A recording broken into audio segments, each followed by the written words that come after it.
Welcome to BSC Bihar state exam में आपका स्वागत है। यह वीडियो बीएसएससी इंटर लेवल का जो वैकेंसी निकला है उसी के लिए आज हम लोग मैथ का प्रैक्टिस सेट 14 का डिस्कशन करेंगे।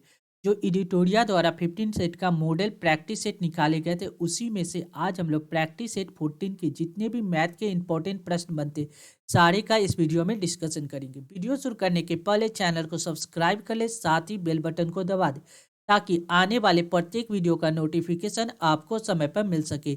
साथ ही वीडियो को ज़्यादा से ज़्यादा शेयर करें ताकि लोगों के बीच यह वीडियो आसानी से पहुंच सके। चलिए वीडियो की शुरुआत करते हैं आज के इंपॉर्टेंट प्रश्नों के साथ। पहला प्रश्न है, 21 संख्या का औसत 24 है, पहली 11 संख्या का औसत 20 और अगली 8 संख्या का औसत 18 है, तो शेष संख्या का औसत ज्ञात कीजिए। यानी बची हुई संख्या का एवरेज ज्ञात करना है। टोटल संख्या कितना 21। देखिए टोटल संख्या 21 है जिसमें से पहली 11 संख्या का एवरेज दिया गया 20। यानी मान लीजिए यहाँ से यहाँ तक संख्या कितना 11 जिसका एवरेज कितना दिया गया 20। ठीक, और उसके बाद कह रहा अगली 8 संख्या, यानी इसके बाद यहाँ से यहाँ तक जो संख्या 8 संख्या इसका एवरेज दिया गया 18। पूछ रहा है आगे जो संख्या बचेगी उसका एवरेज कितना। टोटल संख्या 21 है जिसमें 11 और 8 हो गया यानी 19 संख्या का बात हो गया, तो बची हुई संख्या कितना हो जाएगा, दो संख्या बच जाएगा। ठीक, अब पूछ क्या रहा है एवरेज। अब देखिए यहाँ अगर यह एवरेज 20 के जगह पे 24 होता तो कोई दिक्कत नहीं होता। यानी एवरेज में कितना का कमी है, 4 की कमी है। ठीक, 4 की कमी कितनी संख्या में, 11 संख्या में, तो टोटल का कमी कितना आ जाएगा 11 चौक 44, यानी 44 की कमी आ गया। यहाँ एवरेज 18 है जबकि होना कितना चाहिए था 24। कितना का कमी आ रहा है यहाँ पे 6 की कमी आ रहा है। 6 की कितनी संख्या में कमी आ रहा है, 8 संख्या में, तो टोटल कितना कमी आ जाएगा 48 की कमी। अब जो संख्या है दो संख्या इसका डेविएशन जीरो करने के लिए यहाँ पे क्या रखा जाए कि डेविएशन जीरो हो जाए, तो 44 और 48 को जब ऐड कीजिएगा यानी 44 प्लस 48 को जब ऐड कीजिएगा तो ये कितना आ जाएगा 92, यानी 92 की कमी आ गया। यहाँ पे क्या होना चाहिए 92 की अगर वृद्धि करेंगे तभी तो डेविएशन जीरो हो जाएगा। अब देखिए 92 का वृद्धि करना यानी एवरेज देखिए, यह देखिए यह 6 कहाँ से आया, यह 48 में जब 8 से डिवाइड किए तो 6 आ गया। 44 में जब 4, 44 में जब 11 से डिवाइड किए तो 4 आ गया। अब क्या कीजिए 92 में अब 2 से डिवाइड कीजिए। 92 में अगर 2 से डिवाइड करेंगे ये कितना आ जाएगा, देखिए 4 दूना 8, 6 दूना 12 यानी 46 आ जाएगा 46। अब देखिए इसको हमने क्या किया 18 एवरेज जितना था उसमें से हमने 6 को घटा लिए थे। ठीक, अब जो आ रहा है एवरेज से कितना 46 ज़्यादा आ रहा है, तो ये वाली संख्या कितना होगा 46 ज़्यादा होगा। यानी एवरेज 24 है, तो 24 से 46 को जब ऐड करेंगे तो कितना हो जाएगा 6 4 10, 4 2 6 1 7, यानी एवरेज से ये कितना होना चाहिए एवरेज से 70 एवरेज होना चाहिए। यानी correct answer option option A इस प्रश्न का करेक्ट जवाब होगा। कौन सा 70, 70 यहाँ पे अगर होगा तो इसका एवरेज, अगर एवरेज 70 होगा तो डेविएशन आपको जीरो आ जाएगा। क्लियर है, यानी करेक्ट आंसर ऑप्शन ए इस प्रश्न का करेक्ट जवाब हो जाएगा। क्लियर। नेक्स्ट अगला प्रश्न देखिए, राम की आय 300 रुपया और उसकी बचत 100 रुपया है। यदि आय में 50% की वृद्धि होती है और व्यय में 75% की वृद्धि होती है तो राम की बचत में प्रतिशत वृद्धि ज्ञात कीजिए।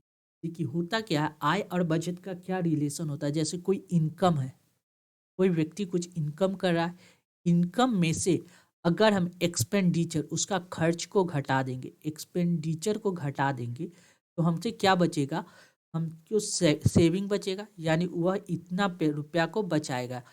इनकम में से एक्सपेंडिचर को घटाने पे हमको क्या बचता है सेविंग बचता है। तो देखिए राम की आय कितना 300 रुपया, 300 रुपया इनकम कर रहा था, आगे क्या करा उसकी बचत 100 रुपया है यानी सेविंग 100 रुपया है।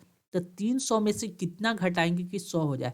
अब नॉर्मल सी बात है कि 200 रुपया को घटाना पड़ेगा, यानी एक्सपेंडिचर उसका 200 रुपया था। ठीक है, यदि आय में 50% की वृद्धि हो जाए, यहाँ 300 है इसका 50% का जब वृद्धि कर देंगे तो देखिए कितना हो जाएगा, यानी 150 रुपया का वृद्धि हो जाएगा। यानी 300 में 150 को जब ऐड करेंगे ये हो जाएगा 450 रुपया। इनकम कितना 450 रुपया। और उसके व्यय में भी 75% की वृद्धि हो जाए। व्यय पहले 100 रुपया था, अब 75% का वृद्धि हो गया, तो कितना का वृद्धि हो गया, यानी 75 रुपया का वृद्धि हो क्या चीज में, और उसकी उसकी व्यय में 75% की वृद्धि होगी, ना कि सेविंग में। व्यय कितना है, 200 रुपया।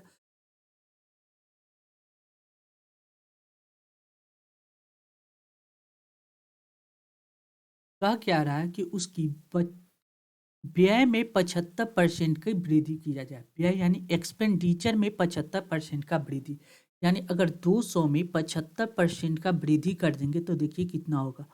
200 में अगर 75% का वृद्धि कीजिए, देखिए 200 का 75% निकालिएगा तो ये कितना हो जाएगा, जीरो से जीरो कैंसिल हो जाएगा, 5 दूना 10, 7 दूना 14, 1 15, यानी 150 रुपया का वृद्धि करना पड़ेगा। जब इसमें 150 का वृद्धि करेंगे तो ये कितना हो जाएगा, एक, यानी 350 रुपया। अब क्या कर रहा है, देखिए 400 में से 350 घटाएंगे, 450 में से 350 घटाएंगे तो बचेगा कितना, सेविंग 100 रुपया। तो राम की बचत में कितने प्रतिशत की वृद्धि हुई। पहले भी वह बचत 100 रुपया ही करता था, आज भी बचत 100 रुपया ही कर रहा था, उसमें कोई भी वृद्धि नहीं हुई, यानी ऑप्शन सी इस प्रश्न का करेक्ट जवाब होगा। कौन सा, ऑप्शन सी। क्लियर है। नेक्स्ट अगला प्रश्न देखिए। अगला क्वेश्चन क्या कह रहा है,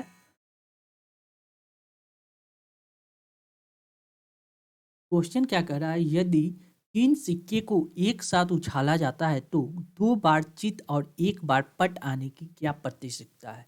देखिए 3 सिक्का को उछाला जाता है, एक सिक्का में क्या होता है, एक उस सिक्का में या तो हेड होगा या तो टेल होगा, ठीक। और ऐसे करके 3 सिक्का को उछाला जाता है, यानी एक बार में दो, और ऐसे करके कितनी संभावना आ सकता है, 3, 2 के पावर 3, यानी 8 गो पॉसिबिलिटी आ सकता है। अब क्वेश्चन में क्या कर रहा है, 2 बार चित यानी 2 बार हेड और 1 बार टेल आने की क्या प्रतिशतता है। 2 बार हेड, 2 बार हेड और 1 बार टेल आने की क्या प्रतिशतता है। या तो पहला पर हेड आ जाए, दूसरा पे भी हेड आ जाए और तीसरा पे टेल आ जाए, पहली पॉसिबिलिटी ये है। या पहला पे हेड आ जाए, दूसरा पे टेल और लास्ट वाला पे हेड आ जाए। 2 गो हेड आने की पॉसिबिलिटी यही होगा दूसरा, और एक पॉसिबिलिटी ये आएगा कि पहला पे टेल आ जाए और लास्ट दोनों पे हेड आ जाए। यानी टोटल पॉसिबिलिटी कितना बन सकता है, 3, ठीक। और एक्चुअली में टोटल संभावना कितना है, 2 गो यानी 3 सिक्के को उछालने पे क्या संभावना, टोटल संभावना कितना हो सकता है, 8। यानी हमसे क्या पूछ रहा है, चित आने की क्या पॉसिबिलिटी है, तो 3/8, यानी करेक्ट आंसर ऑप्शन ए इस प्रश्न का करेक्ट जवाब होगा। कौन सा, ऑप्शन ए। क्लियर है। नेक्स्ट अगला प्रश्न देखिए। अगला क्वेश्चन क्या कर रहा है, 25/36, 10/18 और 5/6 का महत्तम समावर्तक ज्ञात कीजिए।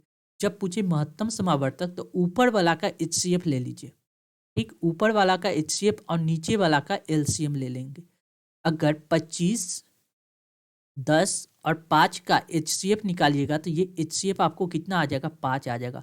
25, 10 और 5 का HCF हुआ होता है जिससे सारी संख्या कट जाए।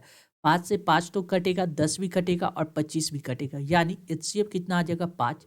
और 36 नीचे वाले का LCM लेंगे, 36, 18 और 6 का जब LCM लीजिएगा ये LCM आपको आ जाएगा कितना, 36। क्यों, 36 वह संख्या है जो जिसमें सभी से भाग लग जाएगा, यानी 36 से भी भाग लग सकता है, 18 से भी भाग लग सकता है और 6 से भी। 18 दूना दूना 36 होता है और 6 में 6 से मल्टीप्लाई करेंगे तो 36 होगा, यानी एलसीएम कितना आ जाएगा, 36। यानी करेक्ट आंसर ऑप्शन बी इस प्रश्न का करेक्ट जवाब होगा। कौन सा, यानी HCF बटा एलसीएम, HCF आ गया 5 और LCM आ गया 36, यानी ऑप्शन बी इस प्रश्न का करेक्ट जवाब होगा। क्लियर। नेक्स्ट अगला प्रश्न देखिए। पंकज को अपना मोबाइल बेचने पर 18% की हानि होती है। यदि वह 2491 रुपया अधिक में बेचा होता तो उसे 35% का लाभ होता। मोबाइल का प्रारंभिक क्रय ज्ञात कीजिए। देखिए उसने क्या किया, जब 18% हानि पे कोई मोबाइल को बेच रहा है, ठीक है, कोई यानी लॉस पे 18% हानि पे कोई मोबाइल बेच रहा है, अगर वह 2491 रुपया अधिक में बेचा होता तो उसको 35% का प्रॉफिट होता। कितना का प्रॉफिट होता, 35% का प्रॉफिट। यानी यह लॉस है, यह प्रॉफिट है, प्लस इन दोनों के बीच का डिफरेंस अगर देखा जाए यह डिफरेंस आपको आ जाएगा कितना 53% का, 53% का डिफरेंस आ जाएगा। 8 5 13 के 3 हाथ से 3 2 3 1 4 1 5 53% का डिफरेंस, जबकि डिफरेंस कितना आ रहा है 2491 रुपया अधिक। यहाँ से जब 18% से लेकर 35% पे पहुंची तो यहाँ से यहाँ तक में हमको 2491 रुपया हमको क्या आ रहा है अधिक आ रहा है, यानी 53% का वैल्यू अगर हम लोग लिख सकते हैं 2491 यानी 1% का वैल्यू कितना हो जाएगा 2491 बटा 53 53। जब इसको सॉल्व करके हमसे पूछ क्या रहा है आरंभिक क्रय मूल्य यानी 100% का वैल्यू निकालना, यानी 100% बराबर कितना हो जाएगा 2491 बटा 53 मल्टीप्लाई 100। ठीक, जब इसको सॉल्व कीजिएगा तो ये आपको कट जाएगा कितना मरते 5 मरते लगाएंगे 5 को 20 4 12 के 2 हाथ से लेके 5 को 20 4 से लग जाएगा, उसके बाद आ जाएगा कितना 7 से लग जाएगा 7 या 21 यानी 47 मरते ये कट जाएगा, यानी करेक्ट आंसर हो जाएगा 4700 इसका क्रैमूल हो जाएगा प्रारंभिक क्रैमूल, यानी ऑप्शन ए इस प्रश्न का करेक्ट जवाब हो जाएगा। क्लियर। नेक्स्ट अगला प्रश्न देखिए, 8 वर्ष पहले एम और एन की आयु का अनुपात 5:4 था, उनकी वर्तमान आयु का अनुपात 6:5 है। अब से 8 वर्ष के बाद एम और एन की आयु का योग क्या होगा। देखिए एम और एन का बात कर रहा है, एम और एन, ठीक है। एम और एन का 8 वर्ष पहले यानी 8 वर्ष पहले का बात कर रहा है, उसकी आयु का अनुपात कितना था 5 और 4 यानी 5x और 4x था, यानी वर्तमान में आने के लिए इसमें हमको क्या करना 8 को ऐड कर देंगे तो ये प्रेजेंट एज हो जाएगा दोनों का। ये वाला एज हमने क्या निकाल दिया प्रेजेंट एज, प्रेजेंट एज, ठीक है। अब पूछ क्या रहा है वर्तमान अनुपात यह हो जाता है 6:5 हो जाता है, यानी 5x + 8 डिवाइड बाई 4x + 8 बराबर कितना हो जाता है 6/5। जब इसको सॉल्व कीजिएगा क्रॉस मल्टीप्लाई कीजिएगा तो देखिए 50 25 8 25 40 6 4 की 24 और 8 चक 48 48 24 इधर आ जाएगा 25 में से 24 जाएगा तो x आ जाएगा, 48 में से 40 घटेगा तो कितना आ जाएगा 8, यानी x का वैल्यू आ गया 8।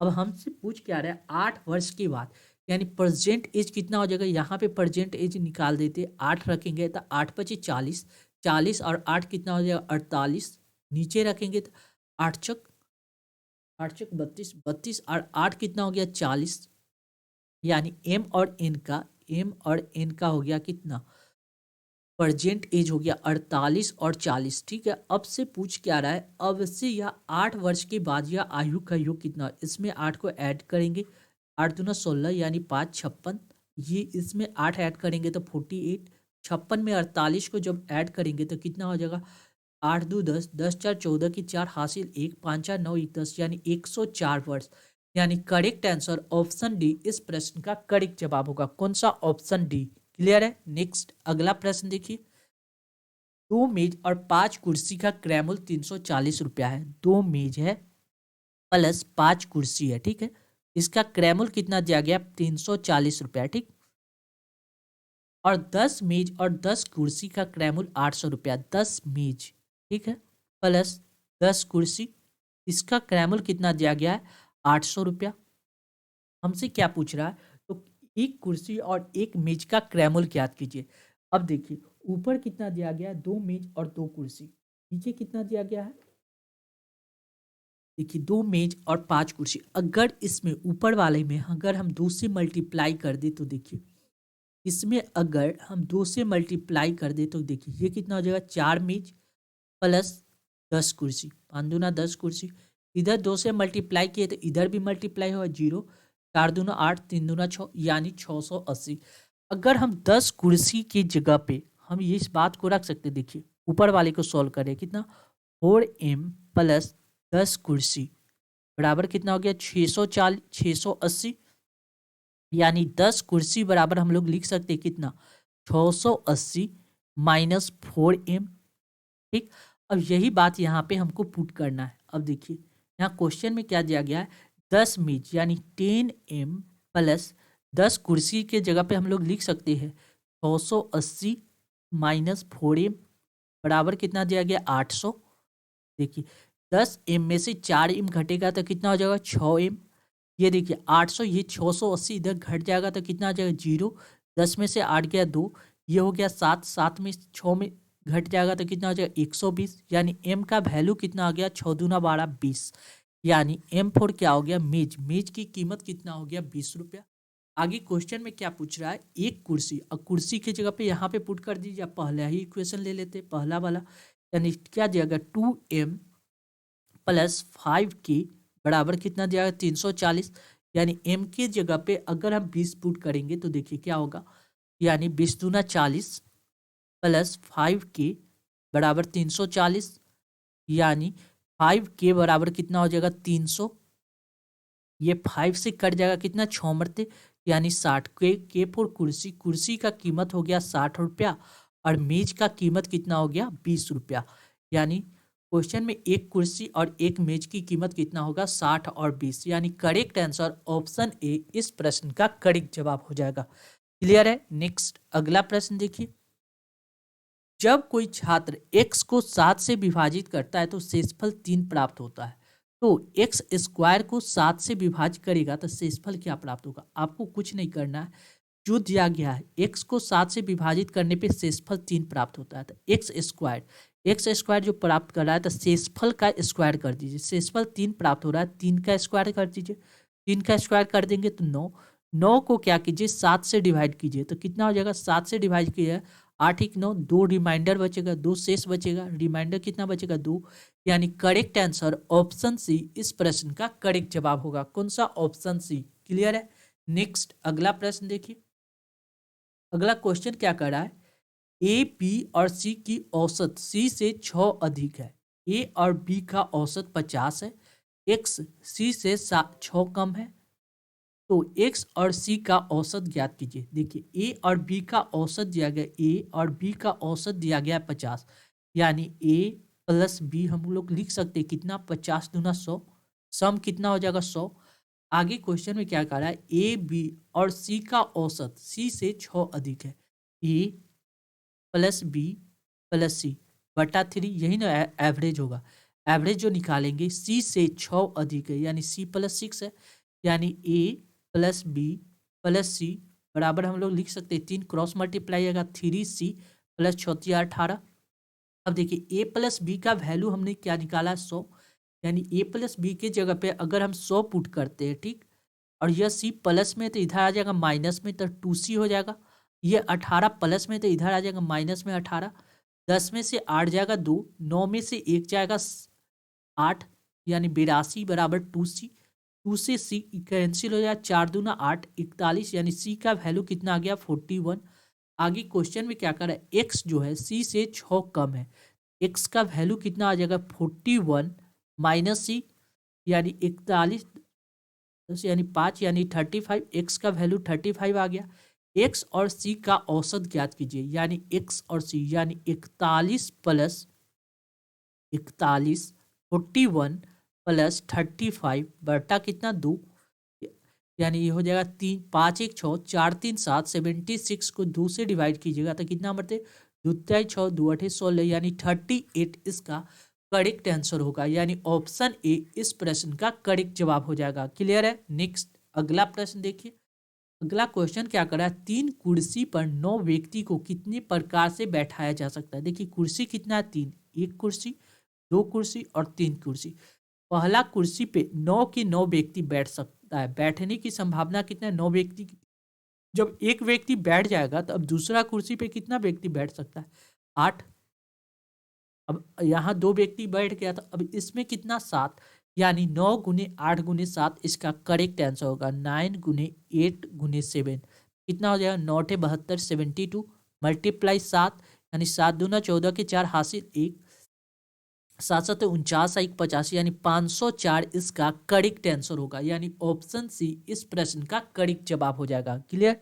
नेक्स्ट अगला प्रश्न देखिए, अगला क्वेश्चन क्या कर रहा है, यदि वस्तु की मूल्य में 33.1/3% की कमी की जाए, इसका फ्रैक्शन वैल्यू होता है 1/3 की कमी की जाए तो वस्तु की कीमत में कितने प्रतिशत की वृद्धि की जाए ताकि ग्राहक वस्तु के मूल्य से प्रभावित न हो।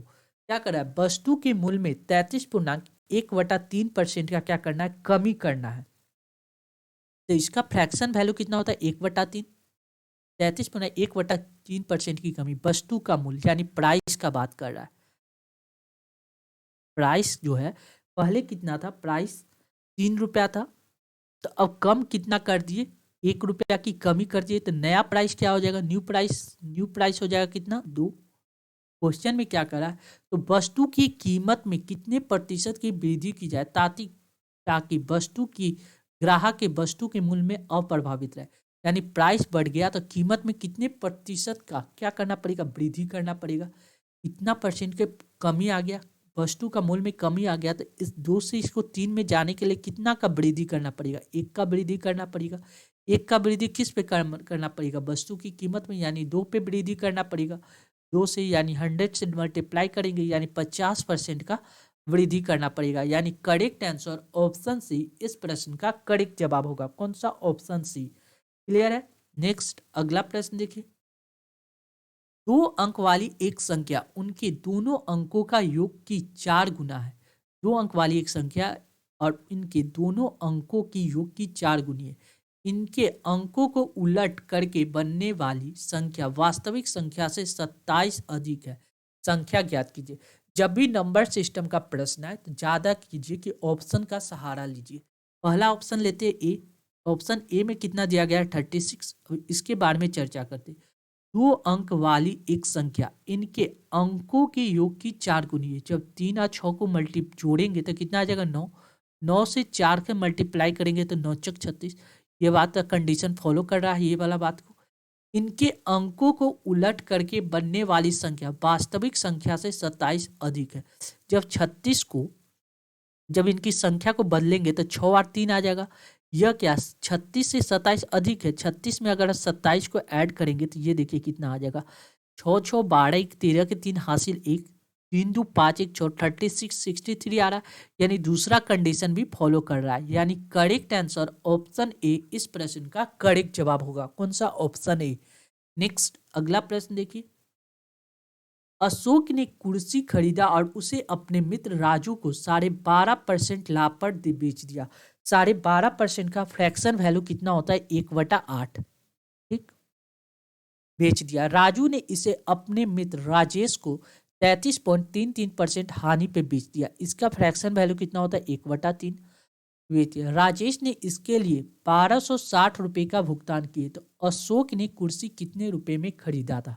देखिए क्वेश्चन में क्या करा है, अशोक ने कुर्सी खरीदा और उसे अपने मित्र राजू को इतना परसेंट लाभ पे बेच दिया। अशोक मान लीजिए, यानी 12.5% का फ्रैक्शन वैल्यू हमने कितना जानते, 1/8। अशोक कोई कुर्सी खरीदता है कितना में, 8 यूनिट में, और वह 8 यूनिट राजू को जब बेचता है तो इतना परसेंट प्रॉफिट में बेचता है। यानी 1 रुपया ज्यादा में बेचता है, 9 रुपया में बेच देता है राजू को। ठीक है, आगे क्वेश्चन में क्या कर रहा है कि राजू ने इसे अपने मित्र को 33.33% हानि पे बेच दिया। इसका मतलब क्या हुआ कि राजू कोई वस्तु को अगर 3 रुपया में उसी को खरीदा हो, उसको हानि पे बेच रहा है। बेचा कितना में, इसको बेच देता है। राजू ने अपने मित्र राजेश से, किसे, राजेश को कितना में बेचता है, 1 रुपया हानि पे, यानी राजेश को 2 यूनिट में बेचता है। तो राजेश ने इसके लिए 1260 रुपया भुगतान किया। अब देखिए इसका यूनिट सेम कीजिए। यहाँ पे राजू का मूल्य 9 यूनिट है, यहाँ पे 3 यूनिट, तो दोनों को बराबर करना होगा। इसमें हमने क्या किया, 3 से मल्टीप्लाई कर दिए। जब इधर 3 से मल्टीप्लाई करेंगे तो इधर भी मल्टीप्लाई होगा, यानी 3 4 9 और 3 दूना 6। यानी अशोक, राजू और कितना है, राजेश, तीनों का यूनिट कितना है, राजेश यूनिट कितना निकल गया, 8 9 और 6। ठीक है, अब क्वेश्चन में क्या कर रहा है, क्वेश्चन में कह रहा है कि राजेश ने इसके लिए 1260 रुपये का भुगतान किया। यानी 6 यूनिट का वैल्यू दिया गया 1260 रुपया। ठीक है, 1 यूनिट का वैल्यू कितना होगा, 6 दूना 12, 6 दूना 12 1 0, यानी 210 रुपया। 1 यूनिट का वैल्यू 210 रुपया। अशोक ने कुर्सी कितने रुपए में खरीदा, अशोक 8 यूनिट में खरीदा। 1 यूनिट का वैल्यू 210 है, तो 8 यूनिट का वैल्यू कितना होगा, 0 8 16, यानी 1680 रुपया। यानी करेक्ट आंसर ऑप्शन सी इस प्रश्न का करेक्ट जवाब हो जाएगा। क्लियर। नेक्स्ट अगला प्रश्न देखिए। अंकित एक बैंक में 4 फरवरी 2013 को 10% प्रति वर्ष की दर से 4 फरवरी 2013 को 10% प्रति वर्ष की दर से 20,000 रुपये का ऋण लेता है और 6 मई 2013 को उसे वापस कर देता है। अंकित द्वारा भुगतान की गई कुल राशि ज्ञात कीजिए। अंकित जो राशि लेता है कितना दिन के लिए लेता है? देखिए फरवरी में लेता है, कब? 4 फरवरी को लेता है, 4 फरवरी, ठीक। फरवरी के बाद मार्च, मार्च के बाद हो जाएगा अप्रैल, अप्रैल, अप्रैल के बाद मई, ठीक है। मई के बाद कितना है? जून, जून, जून के बाद आ जाएगा जुलाई, ठीक। जुलाई, वो भी जुलाई कितना? 6 जुलाई तक, जुलाई तो फिक्स है 6 तारीख तक। अब देखिए फरवरी में वो कब से? 4 फरवरी, यानी फरवरी कितना? 28 का मान लेते हैं। 28 में से अगर 4 घट गया तो बचा कितना? 24। फरवरी में उसने कितना दिन के लिए लिया? 24 दिन के लिए। मार्च कितना का होता है? 31 का होता है मार्च, मार्च 31 में। अप्रैल कितना? 30 दिन का। मई का बात किया जाए तो ये 31 का, और जून का बात किया जाए तो ये 30 का, जून 30 का, और जुलाई में 6 दिन के लिए। यानी टोटल उसने कितना दिन के लिए इंटरेस्ट लगा? 4 एक 5, 5 एक 6, 6 और 12 के 2 हासिल 1, 1 2 1 3, 3 3 6, 3 3 9, 3 4 3 5 15, यानी 152। टोटल उसने 152 दिन के लिए क्या लिया था? इंटरेस्ट को लगेगा। यानी पैसा कितना दिन में चुका दिया? 152 दिन में। यानी उसको इंटरेस्ट कितना लगेगा? यह देखिए टोटल 20,000 रुपया लिया, ठीक। 20,000 रुपया, उसका 20,000 रुपया का कितना परसेंट की दर से लिया? 10% की दर से। कितना दिन के लिए? 152 दिन। 152 दिन को देखिए 10% को बटा में 100 किए, 152 को अगर साल में बदलने के लिए 365 से डिवाइड करना पड़ेगा, ठीक है। देखिए एक जीरो से एक जीरो कैंसिल, यहाँ से एक जीरो कैंसिल हो गया। अब देखिए इसको काट देते हैं कितना से? 5 से काट देते हैं। 5 से अगर हम काटेंगे तो देखिए 5 को 20, 4 मरते, 5 सते 35, 1 5 15, 3 मरते,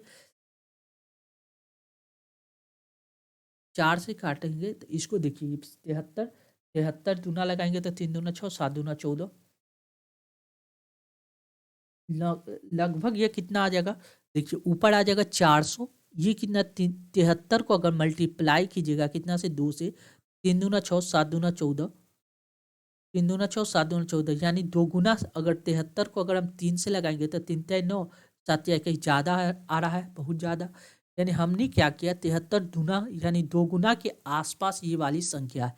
ये जो है 152, इसका 2 गुना के आसपास, मान लीजिए 2 है, यानी 400 मल्टीप्लाई 2, यानी 4 दूना 800, यानी इंटरेस्ट कितना लगेगा? 800 से ये जो है संख्या और ज़्यादा होगा। 800 से ज़्यादा हमको इंटरेस्ट चुकाना पड़ेगा। किस पे? 20,000 रुपया को। तो उसको कितना भुगतान करना पड़ेगा? ये 20,000 रुपया तो भुगतान करना ही था उसको, ठीक। और 800 से ज़्यादा उसको इंटरेस्ट चुकाना होगा। यानी इसमें देखिए 20,000, 2300 तो होगा नहीं क्योंकि बहुत ज़्यादा है। देखिए 20,000 ये हो सकता है, ये हो सकता है, ये नहीं होगा, ठीक। अब देखिए इसमें कितना होगा? 800, यानी ये कितना है? 200 है, तो 200 नहीं होगा, होगा कितना? 800 से ज़्यादा। यानी 800 से ज़्यादा केवल ऑप्शन बी ही है इसका करेक्ट आंसर। कौन होगा? Option B. जब इसको टोटल सॉल्व कीजिएगा सही तरीका से तो आपको यह आंसर प्राप्त हो जाएगा। क्लियर है? लेकिन हमको कैलकुलेशन ना करके थिंकिंग प्रोसेस से इसको सॉल्व कीजिएगा और यह संख्या आपको करेक्ट आंसर ही देगा। क्लियर है? नेक्स्ट अगला प्रश्न देखिए।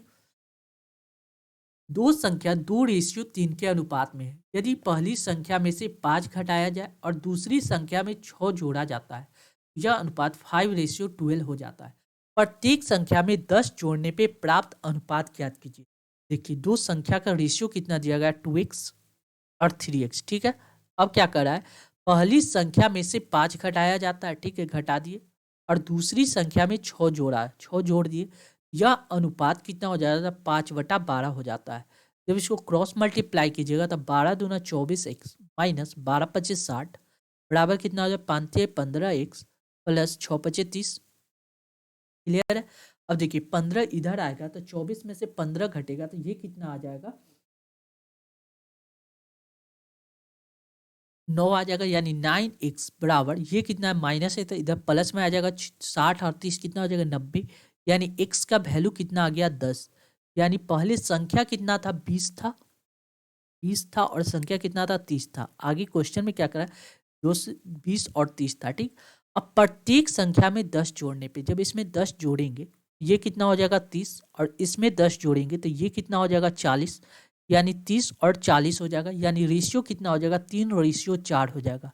यानी करेक्ट आंसर 3:4 इसका करेक्ट आंसर होगा, यानी ऑप्शन ए इस प्रश्न का करेक्ट जवाब हो जाएगा। नेक्स्ट अगला प्रश्न देखिए, किसी प्रतियोगिता परीक्षा में 100 वस्तुनिष्ठ प्रश्न के प्रश्न पूछे जाते हैं, जिसमें से प्रत्येक सही उत्तर के लिए 3 अंक और प्रत्येक गलत उत्तर के लिए 1 अंक काट लिए जाते हैं। अगर कोई व्यक्ति सही करता है तो उसको 3 अंक मिलता है, अगर वह क्वेश्चन गलत करता है तो 1 अंक उससे काट लिया जाता है।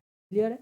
आगे क्वेश्चन में क्या कर रहा है, सभी 100 प्रश्न को हल करने के बाद एक छात्र को 224 अंक प्राप्त हुए, तो सही उत्तर ज्ञात कीजिए। जो पूछे हम उसी को मान लेते हैं। सही उत्तर x किया, यानी मान लीजिए उसने सही x किया तो गलत कितना करेगा 100 - x, क्योंकि टोटल 100 प्रश्न का था। यानी जब सही करता है तो उसको 3 अंक मिलता है, यानी टोटल अंक कितना मिलेगा 3x। गलत करेगा तो 1 अंक काट लिया जाएगा, यानी 100 - x में से 1 को मल्टीप्लाई करेंगे या इतना कमी हो जाएगा, ठीक है। यानी और उसको टोटल अंक कितना प्राप्त होता है तो 224 अंक प्राप्त होता है, ठीक। अब देखिए जब इसको सॉल्व कीजिएगा तो 3x - 100 प्लस x बराबर कितना आ जाएगा 224, यानी 4x बराबर कितना आ जाएगा 324, 3×8 = 8, 81, यानी x का वैल्यू कितना आ गया 81। आगे क्वेश्चन में क्या कर रहा है कि सही उत्तर क्या है, सही उत्तर को ही हमने क्या माना था x माना था, यानी करेक्ट आंसर ऑप्शन सी हो जाएगा। x जो हमने माना यह क्या है यहाँ पे लिख देते, x क्या है सही वाला, सही प्रश्न कितना किया x, तो गलत कितना किया 100 - x, ठीक है। यानी इसी को मान के हमने सॉल्व किया है। क्लियर है। नेक्स्ट अगला प्रश्न देखिए, 240 मीटर लंबी ट्रेन एक खंबे को 16 सेकंड में पार कर सकती है और एक प्लेटफॉर्म को 42 सेकंड में पार करती है, तो प्लेटफॉर्म की लंबाई ज्ञात कीजिए। देखिए 240 मीटर लंबी ट्रेन है, अगर वह किसी खंबे को पार करती है तो उसको अपना लंबाई कितना दूरी तय करना पड़ेगा, यानी 240 मीटर की दूरी तय करना पड़ेगा और समय कितना लेगा 16 सेकंड, ठीक है। समय 16 सेकंड, लेकिन अगर वह क्या करेगा, देखिए दूरी बटा हमने क्या किया, दूरी बटा स्पीड, चाल स्पीड बराबर क्या, और ट्रेन का स्पीड तो दोनों स्थिति में सेम ही होगा ना, तो स्पीड बराबर क्या होता है डिस्टेंस अपॉन टाइम, वही हमने यहाँ पे फॉर्मूला यूज किए। अगर वह किसी खंभे को न पार करके एक प्लेटफॉर्म को पार कर रहा है तो उसको अपना दूरी तो करना ही पड़ेगा, साथ में उस प्लेटफॉर्म की दूरी भी तय करना पड़ेगा, यानी 240 प्लस पी, वह कितना लेगा 42 सेकेंड लेगा, ठीक है। अब इसको काट देते हैं, 8 से काट देते, 8 दूना 16, 8 3 24, 30, 2 से कट जाएगा, ये कितना मरते 2 दूना 4, 21 मरते, जब इधर मल्टीप्लाई होगा तो 0, 3 3 दूना 6, 630 बराबर कितना हो जाएगा 240 पी। अब देखिए 240 इधर घटेगा तो कितना आ जाएगा, 630 में से 240 घटेगा तो 390, कितना 390, ये कितना आ जाएगा P4 प्लेटफॉर्म की लंबाई कितना हो गया 390, यानी करेक्ट आंसर ऑप्शन ए इस प्रश्न का करेक्ट जवाब हो जाएगा। क्लियर है। नेक्स्ट अगला प्रश्न देखिए, किसी कार्य को पूरा करने के लिए 23 व्यक्ति को 18 दिन का समय लगता है। 23 व्यक्ति 18 दिन में कोई काम को पूरा कर देता है। वे सभी कार्य प्रारंभ करते हैं, परंतु 6 दिन के बाद 8 व्यक्ति कार्य छोड़कर चले जाते। तो अब इस कार्य को पूरा करने में कितने दिन का समय लगेगा। 23 व्यक्ति 18 दिन में एक काम को समाप्त कर सकता है, ठीक है, लेकिन 6 दिन के बाद 8 व्यक्ति काम छोड़कर चले जाते, यानी 23 व्यक्ति, यानी टोटल 18 दिन में काम समाप्त हो जाता, लेकिन 6 दिन के बाद, यानी 6 दिन के बाद कहने का मतलब कितना हो गया 12 दिन। अगर यह 23 व्यक्ति 12 दिन अगर काम करता तो कंप्लीट काम समाप्त हो जाता, लेकिन क्या हुआ कि यह 23 व्यक्ति न होकर व्यक्ति की संख्या कितना हो गया 23 था पहले, जिसमें से 8 व्यक्ति चला गया, तो कितना हो गया, इसमें से 8 को हमने क्या किया घटा दिया, बचा कितना 15 व्यक्ति, यानी 15 व्यक्ति कितना दिन में यह काम समाप्त करेगा, 15 व्यक्ति इस काम को मान लेते x दिन डी डे में समाप्त करेगा, डी मान लीजिए 5, 3 से काट दे, 3 चौक 12, 3 पचे 15, 5, यानी 23 चौका कितना हो गया 92, 4 से 12 के 2 हाथ से 4 दून 8, 92, 92 बटा 5 दिन, यानी डी को कितना लगेगा 92 बटा 5 दिन का समय लगेगा। यानी इसको जब काटिएगा तो 1 5 4 9 8 25 40 यानी 18.5 को 20 18.4 दिन। यानी करेक्ट आंसर ऑप्शन डी इस प्रश्न का करेक्ट जवाब हो जाएगा। क्लियर है। नेक्स्ट अगला प्रश्न देखिए क्या करा है, इसको सिंप्लीफाई करना है। देखिए एक्स स्क्वायर बटा 2 माइनस एक्स बराबर 48 हो तो एक्स का मान ज्ञात कीजिए। जब भी ऐसे प्रश्न हो और आपको थोड़ा भी कंफ्यूजन लगे कि कैसे सॉल्व करेंगे तो आप क्या कीजिए, ऑप्शन को उठा के यहाँ पुट कर दीजिए। हम पहला ऑप्शन को यहाँ पुट करते एक्स की जगह पे। जैसे 16 पुट किए तो 16/2 और इसका स्क्वायर -16। ठीक, इससे काटेंगे तो कितना मरते 8 मरते। अब 8 का स्क्वायर कितना हो जाएगा 64। 64 में से 16 को घटाएंगे ये कितना आ जाएगा, तो ये आ जाएगा आपको 48। देखिए 14 में से 6 जाएगा तो कितना हो जाएगा, 14 में से 6 जाएगा तो 8। ये हो जाएगा 5 में से 1 जाएगा 4 यानी 48 इसका करेक्ट आंसर यानी ऑप्शन ए इस प्रश्न का करेक्ट जवाब होगा। क्यों, क्योंकि हमने क्या किया, एक्स की जगह पे 16 पुट किए तो और ये इक्वेशन को सेटिस्फाइड कर रहा है। यानी ऑप्शन ए इसका करेक्ट जवाब हो गया। नेक्स्ट अगला प्रश्न देखिए। अगला क्वेश्चन क्या करा है, एक टैंक दो नल ए और बी क्रमशः 5 घंटे और 15 घंटे में भर सकता है। ए जो है 5 घंटे में टैंक को भर देता है और बी जो है 15 घंटे में उस टैंक को भर देता है। ठीक है, सी टैंक को 5 घंटे में खाली कर देता है। सी जो है खाली करता है वो भी कितना 5 घंटे में खाली कर देता है। जब तीनों नल को एक साथ खोला जाता है तो टैंक को पूरी तरह से भरने में कितना समय लगेगा। देखिए सबसे पहले इन तीनों का एलसीएम ले लीजिए। जब तीनों का एलसीएम लेंगे 5 15 और 5 का जब एलसीएम लेंगे तो एलसीएम आ 15। यानी टैंक कितना लीटर का, 15 लीटर का। यानी 5×15 15×15 और 5×15 यानी कहने का मतलब जब एक बार में 3 1 4 लीटर भरता है और 3 लीटर पानी निकल जाता है तो अगर एक साथ चलेगा तो कितना भरेगा, 1 लीटर पानी भर पाएगा। ठीक है, एक बार में 1 घंटा में 1 लीटर पानी भरेगा। हमको टोटल कितना है 15 लीटर का टैंक है तो 15 को जब 1 से डिवाइड कर देंगे तो कितना लगेगा, यानी टोटल 15 घंटे में टैंक पूर्ण रूपेण भरेगा। यानी ऑप्शन ए इसका करेक्ट जवाब हो जाएगा। क्लियर। नेक्स्ट अगला प्रश्न देखिए। एक्स वह सबसे बड़ी संख्या जिसे 2460 2463 2633 2806 को विभाजित करने पे हर बार समान शेष आता है तो एक्स के अंकों का योग ज्ञात कीजिए। जब देखिए जब इसको देखिए 2460 है और कितना, एक मिनट यहाँ ना लिखिए यहाँ लिखते। देखिए 2460 है, ठीक, 2460 2633 और कितना दिया गया 2806। 2460 36 2633 2806 इन दोनों का जब डिफरेंस निकालिएगा तो इसका डिफरेंस कितना आ जाएगा 3। 13 में से 6 जाएगा तो कितना आ जाएगा 7 7 और 5 में से 4 जाएगा तो 173 आ जाएगा। इन दोनों का डिफरेंस 173। अब इन दोनों का डिफरेंस निकालिए। इन दोनों का जब डिफरेंस निकालेंगे तो ये कितना आ जाएगा 3। 10 में से 3 गया 7, ये हो गया कितना 7। 7 में से 6 हो गया 173। अब इन दोनों का डिफरेंस निकालिए। जब इसका डिफरेंस निकालिएगा तो ये आ जाएगा आपको कितना 376 346। ये 376 है क्या, इसके बारे में 173 का 2 गुना है यानी 173 × 2 इसको लिख सकते हैं 376 को, कोई दिक्कत नहीं है। यानी कहने का मतलब क्या कह रहा है, तो हर बार समान शेष आता है तो x का मान ज्ञात कीजिए। यह जो शेष आ रहा है हर बार 173 173 और 173 यही रिमाइंडर प्राप्त हो रहा है। और हमसे पूछ क्या रहा है 173 में 1 + 7 + 3 का सम यानी 7 3 10 1 11 यानी 11 इसका करेक्ट आंसर होगा। यानी ऑप्शन बी इस प्रश्न का करेक्ट जवाब हो जाएगा। कौन सा, ऑप्शन बी। क्लियर है। नेक्स्ट अगला प्रश्न देखिए। यदि x बराबर इतना प्लस इतना प्लस इतना तो x का इकाई अंक ज्ञात कीजिए। देखिए 169 को अगर हम 4 से डिवाइड करेंगे तो देखिए कितना मरते लगेगा, 4 चौको 16 कैंसिल हो गया, 4 दूना 8, रिमाइंडर कितना बच रहा 1 यानी 4 की पावर 1 कर दीजिए, यहाँ कोई दिक्कत नहीं है। प्लस देखिए 337 का बात करें, 337 को हमने क्या किया 4 से डिवाइड किए। जब 4 से डिवाइड कीजिएगा 337 को तो देखिए कितना मरते 8 3 24, 8 मरते लगाएंगे तो 8 चौक 32 32 बचेगा कितना 1 7, 8 दूना 16 यानी बचेगा रिमाइंडर कितना 1, यानी कहने का मतलब 3 की पावर 1 आ जाएगा यहाँ, माइनस देखिए 726 का बात किया जाता है, 726 को 4 से डिवाइड कीजिएगा तो ये कितना आ जाएगा, एक मरते लगाएंगे 4 3 7 3, 8 चौक 32 कैंसिल, 6 बचेगा, 6 उतरेगा तो 4 मरते लगेंगे तो 4, 2 बचेगा, यानी रिमाइंडर कितना बच रहा है 2, यानी 7 की पावर 2 रिमाइंडर बचेगा। ठीक है, अब देखिए 4 का पावर 1 अब प्लस 3 की पावर 1 कितना हो गया, 4 और 3 7, ठीक है, माइनस 7 की पावर 4 यानी 7 7 49। अब देखिए 7 माइनस 9, 7 में से तो 9 नहीं घटेगा तो इसमें एक ऐड कर दीजिए, यानी 17, 10 ऐड कीजिएगा, 17 में से यह 10 ऐड कीजिएगा तो 17 हो जाएगा, और 17 में से 9 को घटाइएगा तो ये कितना आ जाएगा, आप देखिए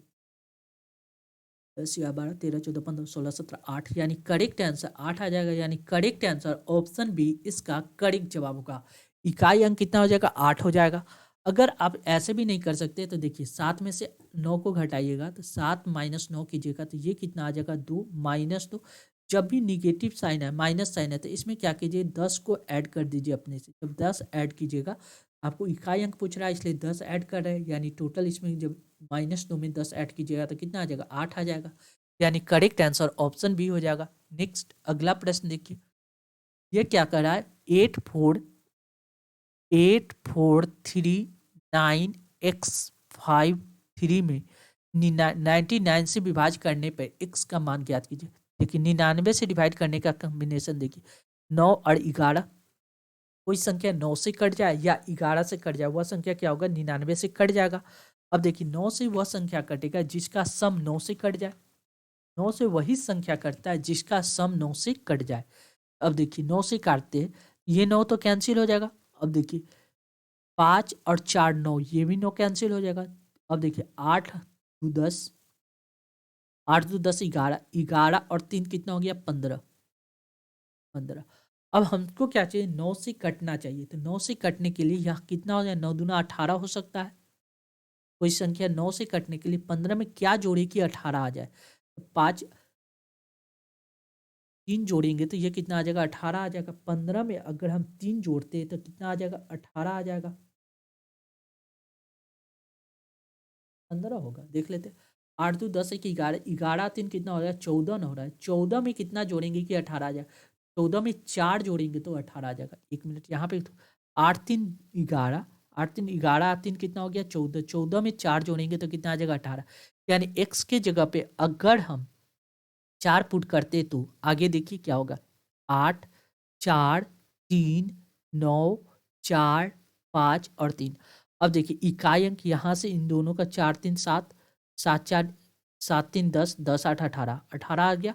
अब देखिए इन दोनों का डिफरेंस देखिए, 9 1 10, 9 1 10 3 13, 13 5 कितना हो गया, 18, यानी इन दोनों का डिफरेंस कितना हो गया, 18 माइनस 18 यानी 0, यानी 11 से यह संख्या कट रहा है, यानी करेक्ट आंसर ऑप्शन बी इसका करेक्ट जवाब होगा। कौन सा, ऑप्शन बी, क्योंकि यह 9 से भी कट रहेगा और 11 से भी यह संख्या कट जाएगा। 9 और 11 से कटेगा तो वह संख्या 99 से भी आसानी से कट जाएगा। नेक्स्ट, एक परीक्षा में प्रत्येक विद्यार्थी हिंदी अथवा इतिहास अथवा दोनों विषय लेते हैं। या तो हिंदी लेगा, हिंदी लेने वाली संख्या कुछ होगा, उसके बाद इतिहास लेने वाली कुछ संख्या होगा और दोनों लेने वाली कुछ संख्या होगा। हिंदी, हिंदी हो गया, इतिहास हिस्ट्री, हिस्टोरी, ठीक है, हिंदी प्लस हिस्ट्री, ये क्या हो गया, हिंदी प्लस हिस्ट्री। ठीक, आगे क्वेश्चन में क्या कर रहा है देखिए, यदि 66% हिंदी तथा 59% इतिहास लेते हैं, देखिए 66 और 59 को जब ऐड कीजिएगा, ये कितना, 9 6 15 के 5 हासिल 1 1, 5 5 10 1 11 1 12, यानी 125 आ रहा है। यह 100 से कितना ज़्यादा आ रहा है, तो आप देखिएगा कि यह 100 से आ रहा है, आपको कितना, 25 ज़्यादा आ रहा है।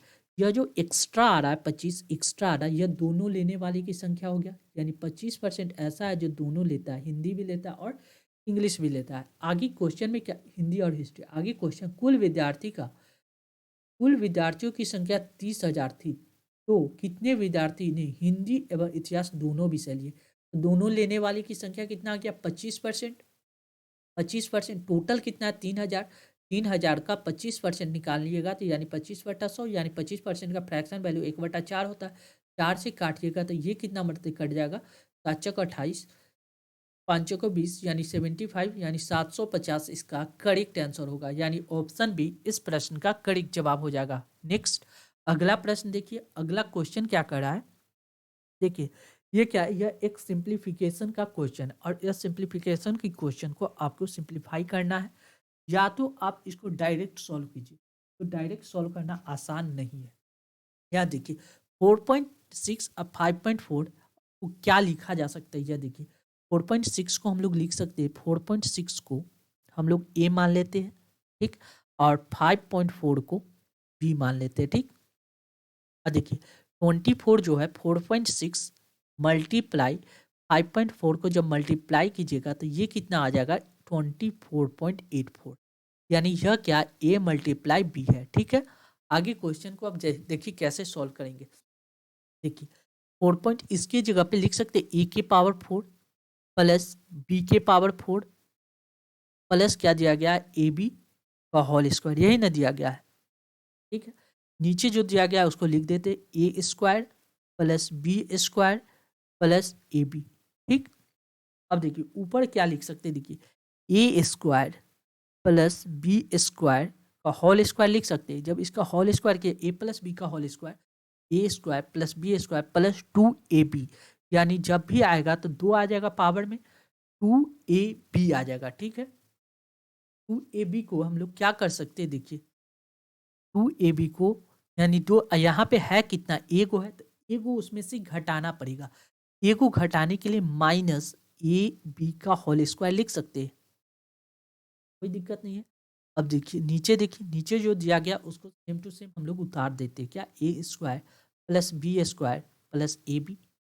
अब देखिए जब ऊपर सॉल्व कीजिएगा ये आपको आसानी से सॉल्व, देखिए अब इन दोनों का फॉर्मेशन देखिए A square A plus B into A minus B आ गया, इस बात को ए प्लस बी इंटू ए माइनस ए स्क्वायर माइनस बी स्क्वायर आ गया, तो इसको लिख सकते हैं ए प्लस बी यानी A square plus B square plus A B into A square plus B square minus A B, कोई दिक्कत नहीं है।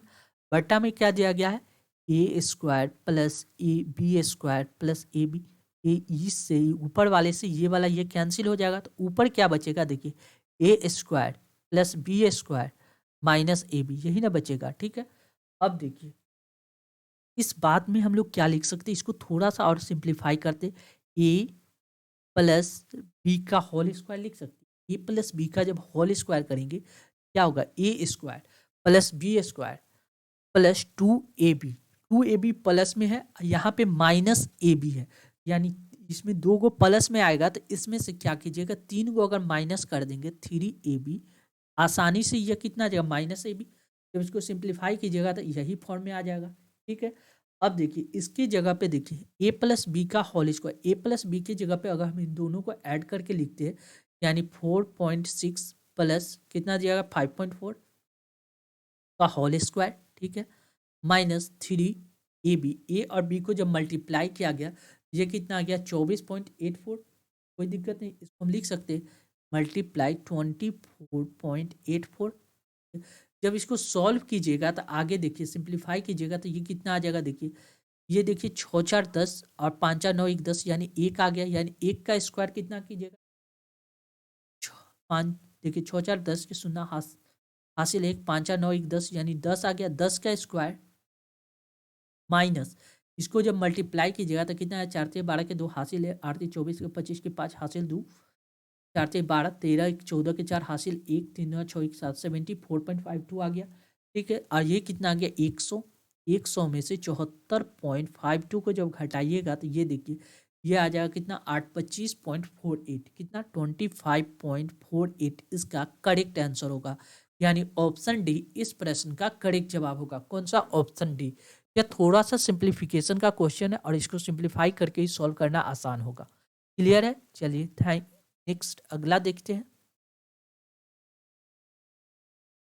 Thank you for watching this video. ऐसे वीडियो पाने के लिए अपने channel BSc Bihar state exam को सब्सक्राइब कर ले, साथ ही इस वीडियो को ज़्यादा से ज़्यादा शेयर करें ताकि लोगों के बीच ये वीडियो आसानी से पहुंच सके। साथ में इस वीडियो को सब्सक्राइब करना ना भूलें। Thank you once again.